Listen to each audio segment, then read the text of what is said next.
guys. So I'm gonna go ahead and post an update here. So I started working on my Brightheart. I liked the way she was, but I figured I could add more detail, especially to her scars, ears, and eye. So I actually made indentions and gave her scars some depth.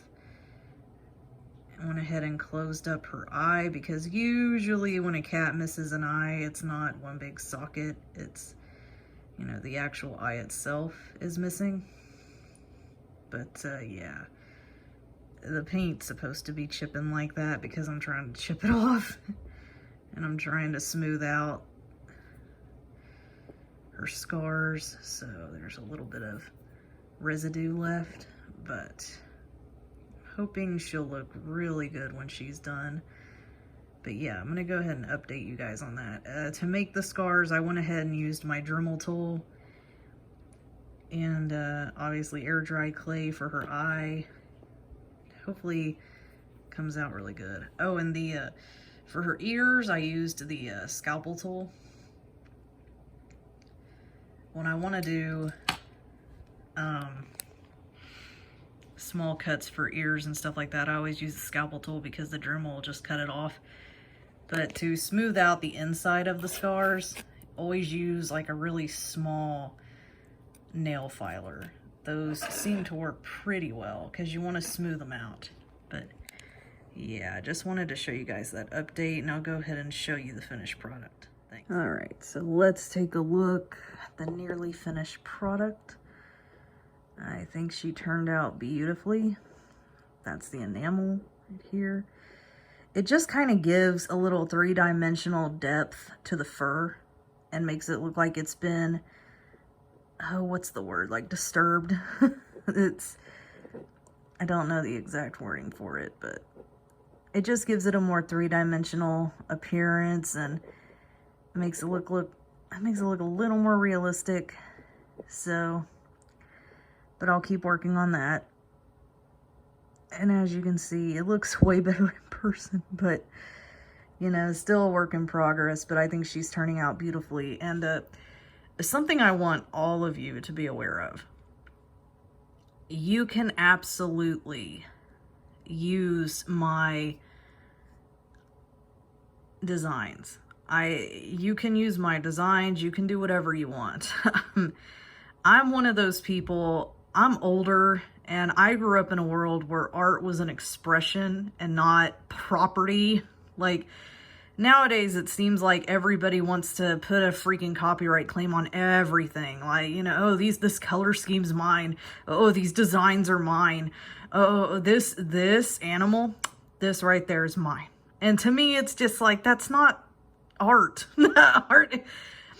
Art is inspiration, you know, and you can be inspired by anyone, anything. It's fine. It's freaking art, for God's sakes. I mean, but yes, feel free to use my designs. Use them all day long. You want to use the eyes I use, do it. You know, you want to paint them the way I do it. I could care less. And while giving me credit would be appreciated, it's not necessary. I'm not going to freak out if I'm not given credit. It really just brings more attention to me in the long run and to the artists that we do give credit to. But at the end of the day, I'm not one of those people who's going to freak out if you don't give credit. So, you know, you're fine. Just, you want to use my designs, by all means, go for it. I am not one of those people.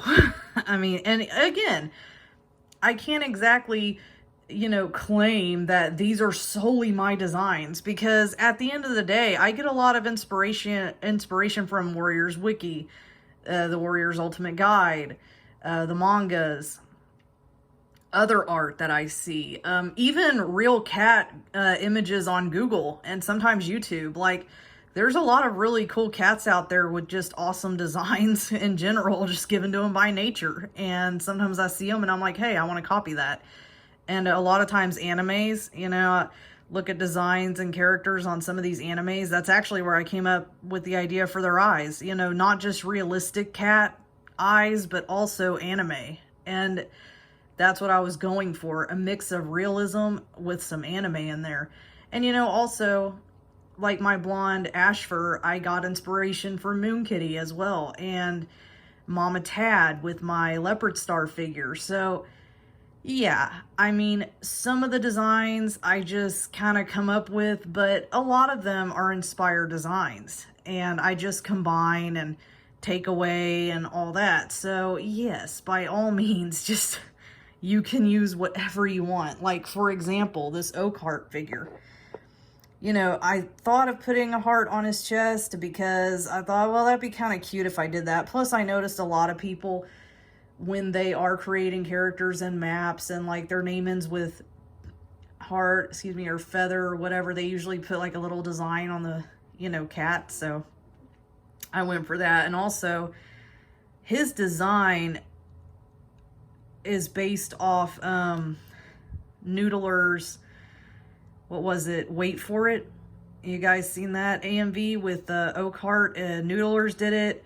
Actually, I think it's PMV, but it was a Wait for it. But I wanted to keep his eyes amber, so I went with that. But then also, I believe it's Fluffy Lovely.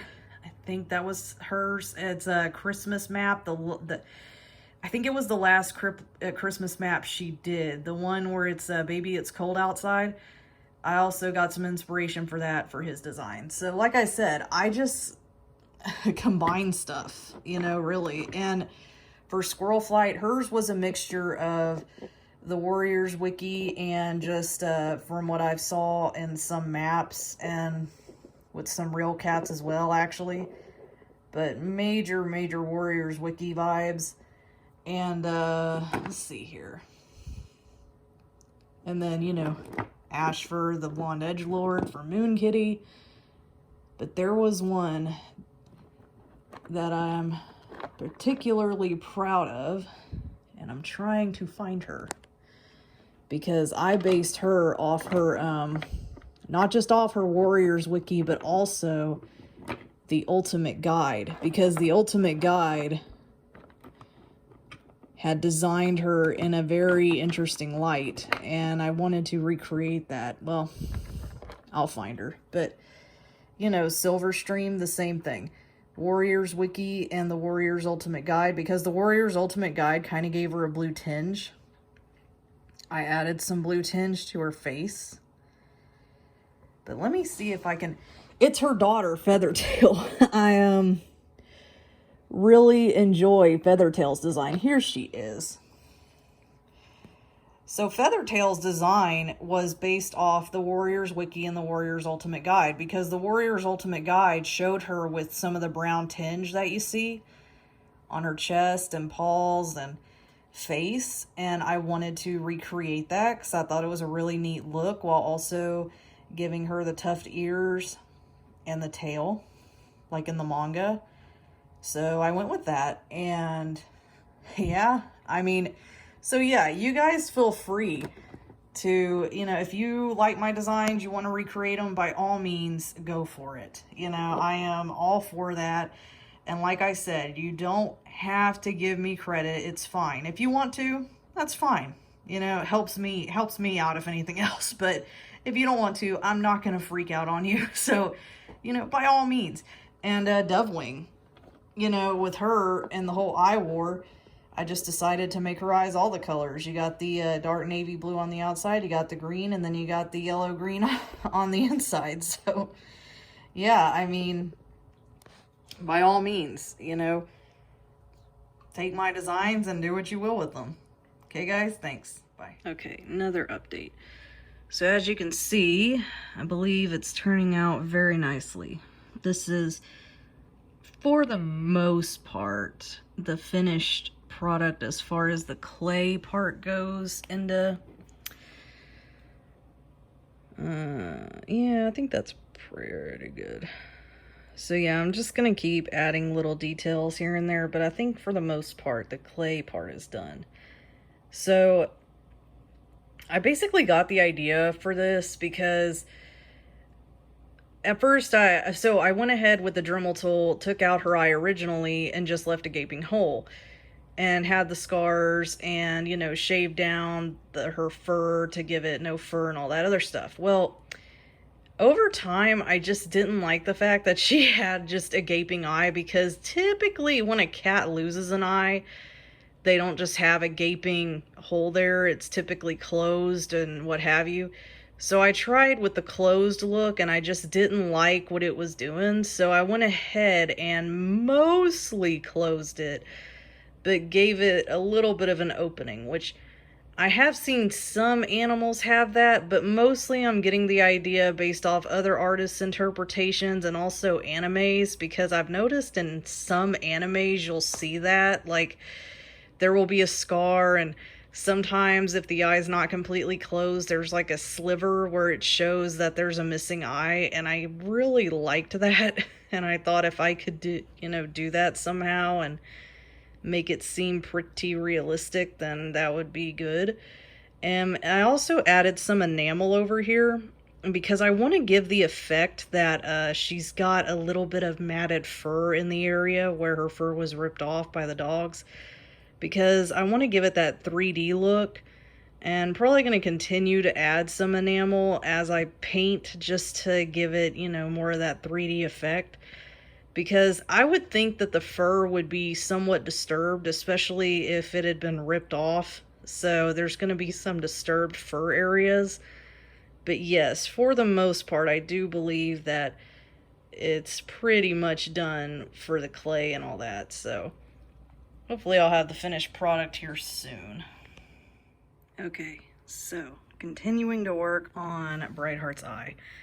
What I had originally done, I just was not liking the whole closed eye thing, so I started adding a little bit more clay to make it a little more even, but then I realized because I had taken out her eye completely, I could do like a little sliver.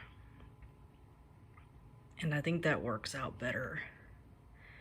And as you can see, hopefully, there's little lines and bumps to give it more detail, because I've noticed in some of her pictures she has lines and bumps around her eye to give it an extra little thing of detail. But I'm pretty excited about this. I think it'll turn out really good. Still working on it though. And I did shred her ears a little bit more, because, you know, on the Warriors Wiki, her ears are a little bit more shredded than how I had them, so that's why I did that. But I think I'm liking this. I'm just gonna keep working on it and see what happens. It looks a lot better in person. I'm gonna keep adding and subtracting and see what I can come up with.